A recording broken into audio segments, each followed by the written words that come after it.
Random House Audio presents The Blackbird Papers. This is the author, Ian Smith.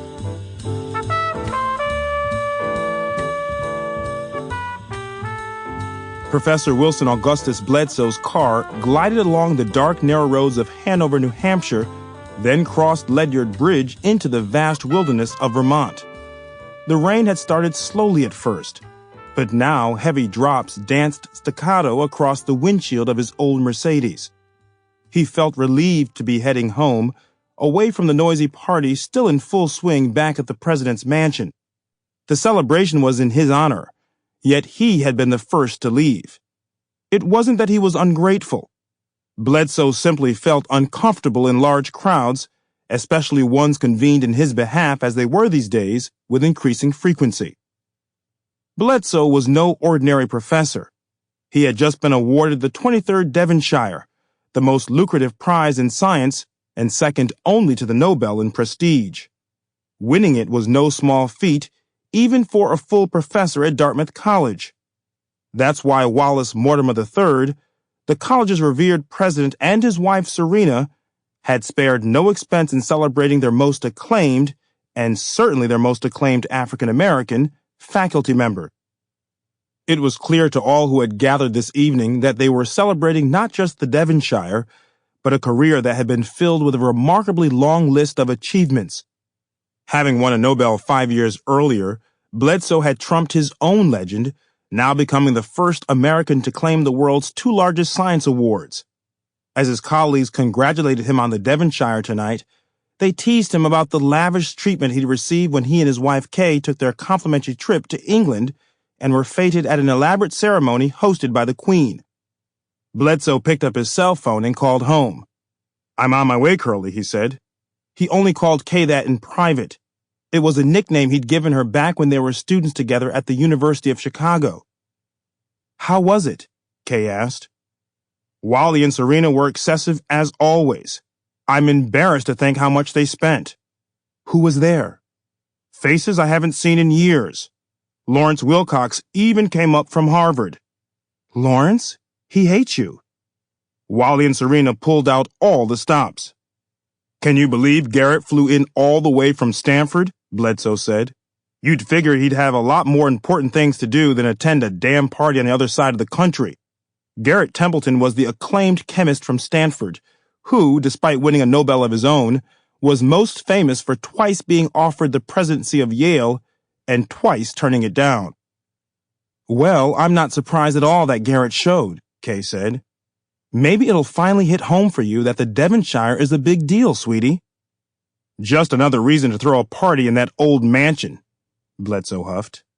"And I'm proud that you stayed as long as you did," Kay laughed.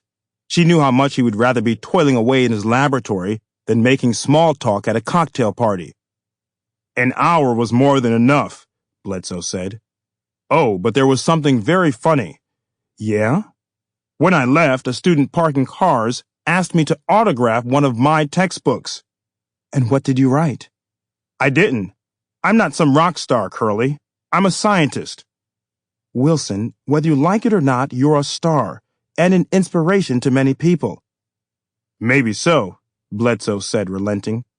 "But like my father said, the minute you start believing your own headlines is the minute you stop earning them."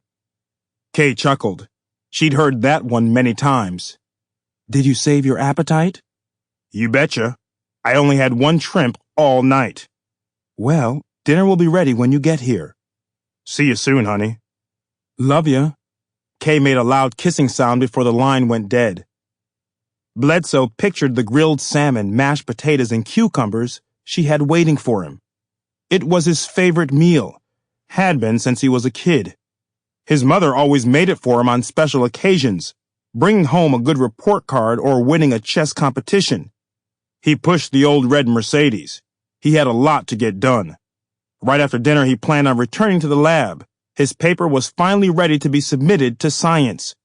He could have waited until the next morning, but he had worked on this paper for almost a year, the longest it had ever taken him to publish a manuscript. Even with hundreds of articles to his credit, he still enjoyed that shot of adrenaline when the paper finally left his desk. Bledsoe thought about the pleasantries he and President Mortimer had exchanged minutes earlier as Mortimer walked him to the door. "We're very proud of you, Wilson," he said in his clipped New England accent. "You've done well by Dartmouth, and I'm personally grateful for that." "The college has done well by Kay and me," Bledsoe said, "and the best is yet to come, I hope."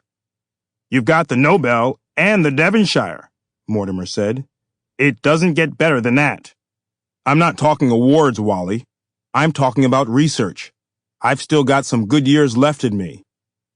"You sound like you're on to something." "The scent is getting stronger." "Care to share with an old friend?" "It'll be ready later tonight," Bledsoe said. "I'm still hammering out the final details." Like most researchers on the trail of something important, he didn't care to share his work before he was ready. "Where are you going now?" Mortimer asked. "Home," Bledsoe said. "Kay is holding dinner for me." "Send her my best," Mortimer said. Then Wallace Mortimer III, perfectly groomed in a stiff navy blazer and a forest green bow tie, did something he had never done in their 20-year friendship. He reached out and hugged Wilson Bledsoe, firmly. The image of that hug lingered in Bledsoe's mind as he turned onto River Road and switched to high beams. The darkness in these mountain towns was overwhelming, especially on the small dirt roads. Drivers were left to find their way with the moon's reflection and a good dose of intuition. The car careened down River Road, the longest road in the upper valley, stretching along the embankment of the Connecticut River and snaking its way into the wooded mountainside. This road was always a challenge, one that students often drove for the sheer pleasure of its difficult terrain and unexpected turns. Bledsoe had narrowly missed several deer since moving out here, and tonight's darkness, rain, and wet leaves made a perfect combination for disaster. Just as Bledsoe turned into Dead Man's Curve, a sharp uphill bend that had claimed more than 30 lives, something caught his eye. It was difficult to make it out, with the rain beating against his windshield and the stubborn wipers leaving more water on the window than they cleared. But as he got closer, he finally saw a pair of blinking hazard lights 100 or so yards down the road. They were high off the ground. Bledsoe thought they might belong to a truck. He inched closer, finally getting a better view of an ancient, rust-colored pickup with a wobbly pair of wood side railings that rose a few feet above the cabin. The front hood was propped up, and what looked like a man's legs jutted out from underneath the back of the truck. A flat tire or a dead engine, he thought. Bledsoe slowed to a crawl. A heavily bearded man wearing a pale green jacket stood by the side of the truck, frantically waving his arms. His coat hung open over his ample girth. It was difficult to make out details in the darkness, but Bledsoe could see what looked like a large black grease stain on the stranger's front right pants pocket. He tried to look at the man's face, but it was obscured by a crushed hunter's cap. He could see the heavy beard. That was all. Bledsoe let his car roll by. He was thinking now of how glad he would be to pull up to his house. He felt bad about leaving the two men, but there was still the business of the manuscript in his computer back at the lab. He was determined to email the second draft to the journal tonight, regardless of how long it took him to finish. Stopping now would only make his long night even longer. But then he looked in his rearview mirror at the waving man and called home. "I'm going to be late, Curly," he said, shifting his car into reverse. "A couple of guys are stranded with a broken-down truck here on River Road." "Don't be too long," Kay sighed. "I don't want the food to get cold." "I won't," Bledsoe said. He backed up the car until he almost reached the bearded man. "I'll be home soon, sweetie," he said. "Be careful out there," Kay warned. "It's dark and the rain doesn't make it any better. Make sure you're far enough off to the side so the other cars can still pass." Always the protector, Bledsoe thought to himself. Kay was a great wife and an even better friend. After 25 years, he still felt that way.